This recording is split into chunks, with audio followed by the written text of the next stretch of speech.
Assalamualaikum warahmatullahi wabarakatuh.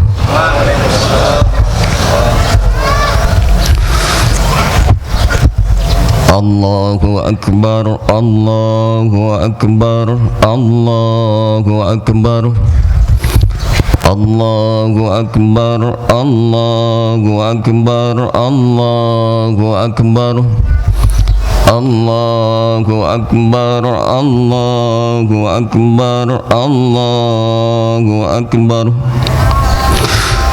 Allahu Akbar kabira walhamdulillahi katsira wa subhanallahi bukratan wa asila. La ilaha illallah wahdah sadaqa wa'dah wa nasara 'abdah wa a'azza judahu wa hazamal ahzaba wahdah. La ilaha illallah wallahu akbar, Allahu akbar walillahil hamd. Alhamdulillah, nahmaduhu wa nasta'inuhu wa nastaghfiruh wa na'udzu billahi min shururi anfusina wa min sayyiati a'malina.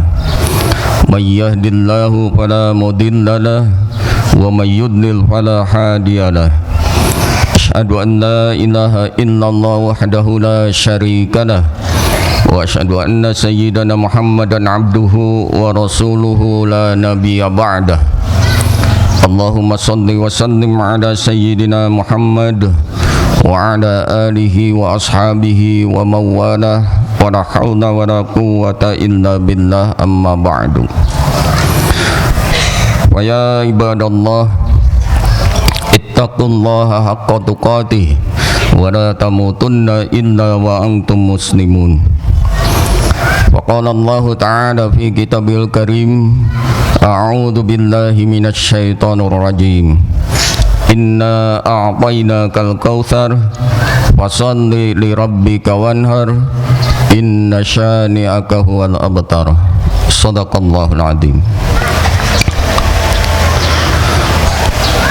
Hadirin jamaah salat Id rahimakumullah. Puji syukur marilah kita panjatkan kehadirat Allah Subhanahu wa taala. Alhamdulillah, berkat rahmat dan limpahan nikmatnya kita bisa berada di tempat yang penuh berkah ini. Salawat teriring salam semoga tetap tercurah kepada baginda alam Nabi besar Muhammad sallallahu alaihi wasallam beserta keluarga, sahabat, tabi'in hingga kepada kita selaku umatnya. Dan alhamdulillah hingga saat ini kita masih diberikan kesempatan untuk merayakan hari raya Idul Adha yang sehari sebelumnya ada sebuah peristiwa besar dan mengharukan terjadi. Jutaan umat Islam dari berbagai penjuru dunia berkumpul di Padang Arafah untuk menunaikan wukuf sebagai bagian dari rangkaian ibadah haji. Mereka bersimpuh mendekatkan diri kepada Allah Subhanahu wa taala. Hadirin rahimakumullah, disyariatkannya ibadah tidak lepas dari dua hikmah. Pertama, sebagai pengakuan diri sebagai hamba Allah Subhanahu wa taala, dan yang kedua sebagai ungkapan syukur kepadanya. Ibadah haji dan kurban pun mengandung dua hikmah tersebut. Sebagai wujud pengakuan diri sebagai hamba Allah Subhanahu wa taala, ibadah haji merupakan manifestasi penghambaan serta wahana menampakkan kehinaan diri, seperti halnya yang dapat dirasakan pada saat ihram. Orang berhaji dilarang untuk menghias diri meskipun sebenarnya mampu. Saat ihram, ia dituntut berpenampilan sederhana dan menampakkan perasaan butuh pertolongan Tuhannya. Kemudian sebagai wujud syukur, ibadah haji dan kurban juga merupakan wujud ungkapan terima kasih atas segala nikmat yang Allah berikan. Dengan keduanya, seseorang harus mengorbankan dua hal, yaitu tenaga dan hartanya. Ibadah haji disyariatkan di dalam Al-Quran. Allah Subhanahu wa ta'ala berfirman, A'udzu billahi minasyaitonir rajim. Walillahi 'alan nasi hajjul baiti man istata'a ilaihi sabila wa man kafara fa innallaha ghaniyyun 'anil 'alamin. Yang artinya, dan di antara kewajiban manusia terhadap Allah adalah melaksanakan ibadah haji ke Baitullah, yaitu bagi orang-orang yang mampu mengadakan perjalanan ke sana. Barang siapa mengingkari kewajiban haji, maka ketahuilah bahwa Allah Maha Kaya, tidak memerlukan sesuatu dari seluruh alam. Quran Surat Al-Imran ayat 97. Secara historis, ibadah haji ke Baitullah sudah dilakukan oleh Nabi untuk pertama kalinya. Dan pada zaman Nabi Muhammad SAW, para ulama berbeda pendapat tentang permulaan disyariatkannya ibadah haji. Ada yang mengatakan ibadah haji diwajibkan pada tahun ke-10 Hijriah. Ada yang berpendapat sebelum Nabi Muhammad SAW berhijrah. Dan ada juga yang berpendapat diwajibkannya pada tahun ke-6 Hijrah. Dari sejumlah pendapat yang ada, pendapat terakhirlah yang paling masyhur dan disepakati para ulama. Allahu Akbar, Allahu Akbar, Allahu Akbar, walillahil hamd. Hadirin rahimakumullah. Di sisi lain, ibadah haji adalah upaya mujahadah atau menggerakkan segenap kemampuan untuk menjalankan perintah Allah dan memperoleh keridhoannya, sehingga dapat berjumpa bersamanya kelak. Ibadah haji juga bisa dikatakan simbol kepulangan manusia kepada Tuhannya. Karenanya, siapapun yang menunaikan ibadah haji mesti meniatkan diri semata-mata karena Allah Subhanahu wa ta'ala. Menghadap kepadanya hanya dengan pakaian serba putih dan sederhana, jauh dari kata mewah, dan menonjolkan atribut kesombongan diri. Saat itu jamaah haji semata menjadikan orientasinya hanya kepada Allah, sejalan dengan ayat Al-Quran yang artinya, sesungguhnya sholatku, ibadahku, hidupku, dan matiku hanyalah untuk Allah, Tuhan semesta alam. Quran Surat Al-An'am ayat 162-163. Selanjutnya, keberhasilan ibadah haji tidak hanya dilihat dari seberapa banyak seorang menunaikannya, akan tetapi lebih ditentukan oleh kesadaran musyahadah atau merasakan kehadiran Tuhannya. Karena musyahadah inilah yang akan membentuk visi kemanusiaan, keadilan, solidaritas, ketaatan, dan kepasrahan tertinggi kepada Allah Subhanahu wa ta'ala. Allahu Akbar, Allahu Akbar, Allahu Akbar, walillahil hamd.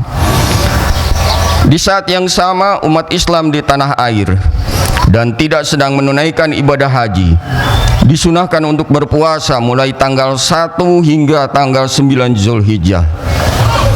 Keutamaannya pun luar biasa. 1 hari berpuasa, maka dosa-dosa kita 1 tahun yang lalu dan 1 tahun yang akan datang akan terampuni. Sebagaimana sabda baginda Rasulullah sallallahu alaihi wasallam, ma min ayyamil amalus salih fiha ahabbu ilallahi min hadhil ayyami, yakni ayyamal ashri, yang artinya tidak ada perbuatan yang lebih disukai oleh Allah daripada perbuatan baik yang dilakukan pada 10 hari pertama di bulan Zulhijjah. Hadis riwayat Bukhari.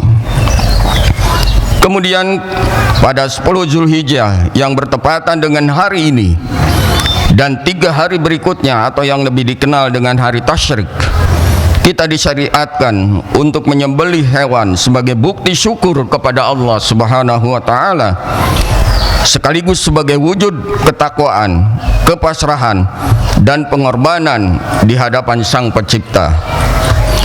Selain wujud syukur, berkurban sendiri merupakan konsekuensi dan kepatuhan kita sebagai hamba. Pada hakikatnya, apapun yang Allah perintahkan, kita harus tunaikan, meskipun harus mengorbankan sesuatu yang paling berharga sekalipun. Ibadah kurban didasarkan pada firman Allah di dalam Al-Quran, surat Al-Kautsar ayat 2. A'udzu billahi minasyaitonir rajim. Fasholli li rabbika wanhar. Maka sholatlah untuk Tuhanmu dan berkurbanlah. Lebih istimewanya, penyembelihan hewan kurban itu diniatkan untuk menyembelih nafsu kebinatangan yang ada dalam diri, guna menghilangkan sifat egois, asosial, rakus, serakah, tamak, dan sifat-sifat tercela lainnya. Selain bentuk mendekatkan diri kepada Allah dan wujud syukur kepadanya, berkurban juga merupakan kepedulian, kesolehan sosial, dan berbagi manfaat terhadap sesama demi menjadi pribadi yang terbaik, sebagaimana yang diamanatkan Rasulullah di dalam hadisnya, bahwa sebaik-baik manusia adalah yang paling bermanfaat bagi sesamanya. Tak heran jika ibadah kurban ini meskipun masuk dalam kategori sunnah, tetapi sangat dianjurkan. Bahkan ada pula yang sampai mewajibkannya berdasarkan hadis Rasulullah SAW. Man wajada sa'atan falam yudahi fala yaqrabanna musallana. Yang artinya, barang siapa yang mempunyai kemampuan tetapi tidak berkurban, maka janganlah ia mendekati tempat sholat kami. Hadis riwayat Ahmad. Hadis ini seolah-olah ingin menyampaikan pesan bahwa kesolehan spiritual yang diraih melalui sholat kita hanyalah sia-sia belaka jika kita tidak dibarengi dengan berkurban demi meraih kesolehan sosial, sementara kita mampu meraih keduanya. Kesadaran spiritual dan kesadaran sosial inilah yang mestinya diraih dari setiap amaliyah ibadah yang kita tunaikan. Barangkali itu pula mengapa kita diperintah tidak hanya ibadah mahdoh, tetapi juga ibadah ghairu mahdoh. Tidak hanya memiliki hubungan vertikal baik dengan Allah atau hablum minallah, tetapi juga harus memiliki hubungan horizontal yang harmonis dengan sesama atau hablum minannas. Lahirnya penyakit sosial dan kriminalitas disebabkan oleh kerawanan dan ketimpangan sosial, sehingga pada saat pembagian daging kurban kepada orang-orang fakir sejatinya sejalan dengan amanat Allah Subhanahu wa taala yang tercantum di dalam Al-Quran surat Al-Hajj ayat 28. A'udzu billahi minasyaitonir rajim. Fakulu minha wa at'imul ba'isal faqira. Yang artinya, maka makanlah sebagian darinya dan sebagian lagi berikanlah untuk dimakan oleh orang-orang sengsara lagi fakir. Terlebih yang diterima Allah dari kurban seorang hamba bukanlah daging atau darahnya, melainkan ketakwaan dan keikhlasan niatnya. Allah Subhanahu wa taala di dalam surat Al-Hajj ayat 37 berfirman, A'udzu billahi minasyaitonir rajim. La yanalallahu luhumuha wala dima'uha walakin yanaluhu taqwa minkum. Daging-daging unta dan darahnya itu sekali-kali tidak mencapai keridhaan Allah, tetapi ketakwaan dari kamulah yang dapat mencapainya.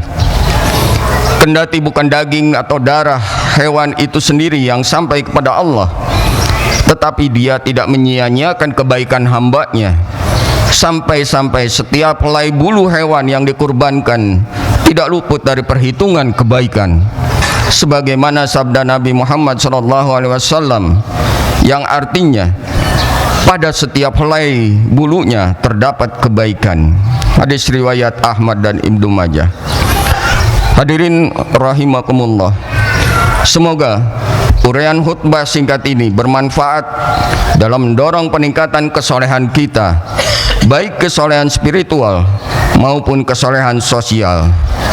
Hanya kepada Allah kita semua menyembah, dan hanya kepada Allah kita semua memohon pertolongan. Barakallahu li wa lakum fil Qur'anil azim wa nafa'ani wa iyyakum bima fihi minal ayati wa dzikril hakim wa taqabbala minni wa minkum tilawatahu innahu huwal ghafurur rahim.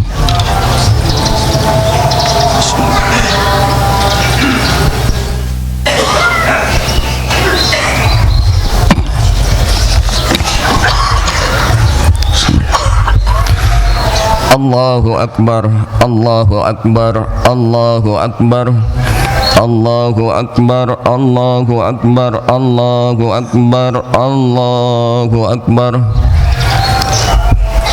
Alhamdulillah, alhamdulillahilladzi arsala rasulahu bil huda wa dinil haq liyudhhirahu 'ala ad-dini kulli wa kafa billahi syahida. Asyhadu an la ilaha illallah wahdahu la syarika lah wa asyhadu anna sayyidana Muhammadan abduhu wa rasuluhu la nabiyya ba'dah. Allahumma salli wa sallim ala sayyidina Muhammad wa ala alihi wa ashabihi wa mawalah. Wala hawla wala quwwata illa billah, amma ba'du. Fa ya ibadallah ittaqullaha haqqa tuqatih wa la tamutunna illa wa antum muslimun. Faqala Allah Ta'ala fi kitabil karim, a'udzu billahi minasy syaithanir rajim. Inna Allaha wa malaikatahu yusalluna 'alan nabi ya ayyuhalladzina amanu sallu 'alaihi wa sallimu taslima. Allahumma salli wa sallim 'ala sayyidina Muhammad wa 'ala ali sayyidina Muhammad kama sallaita 'ala sayyidina Ibrahim wa 'ala ali sayyidina Ibrahim wa barik ala sayyidina Muhammad wa ala ali sayyidina Muhammad kama barakta ala sayyidina Ibrahim wa ala ali sayyidina Ibrahim fil alamin innaka Hamidum Majid. Amin ya Allah ya rabbal alamin. Alhamdulillahi rabbil alamin, hamdan syakirin, hamdan na'imin, hamdan yuwafi ni'amahu wa yukafi majidah. Ya Rabbana lakal hamdu kama yanbaghi li jalali wajhika wal karim mu'adimi sultanik. Allahumma salli ala sayyidina Muhammad wa ala ali sayyidina Muhammad. Allahumma ighfir lil mu'minina wal mu'minat wal muslimina wal muslimat al ahya'i minhum wal amwat. Rabbana ighfir lana wa li ikhwanina alladhina sabaquna bil iman wa la taj'al fi qulubina ghillan lil ladzina amanu rabbana innaka ra'ufur rahim. Rabbana arinal haqqa haqqan warzuqna ittiba'ah wa arinal batila batilan warzuqna ijtinabah. Rabbana hab lana min azwajina wa dhurriyyatina qurrata a'yun waj'alna lil muttaqina imama. Allahumma inna nas'aluka ridhaka wal jannah wa na'udzubika min sakhatika wan nar. Allahumma inna nas'aluka husnul khatimah wa na'udzubika min su'il khatimah. Allahumma inna nas'aluka al-'afwa wal 'afiyah wal mu'afata daimata fid dini wa dunya wal akhirah. Rabbana la tuzigh qulubana ba'da idh hadaitana wa hab lana min ladunka rahmah innaka antal wahhab. Rabbana zalamna anfusana wa illam takbir lana wa tarhamna lanakunanna minal khasirin. Rabbana atina fid dunya hasanah wa fil akhirati hasanah wa qina adzabannar. Wa sallallahu ala sayyidina Muhammad wa ala alihi wa ashabihi ajma'in. Subhana rabbika rabbil izzati amma yasifun wa salamun alal mursalin walhamdulillahi rabbil alamin. Wassalamualaikum warahmatullahi wabarakatuh.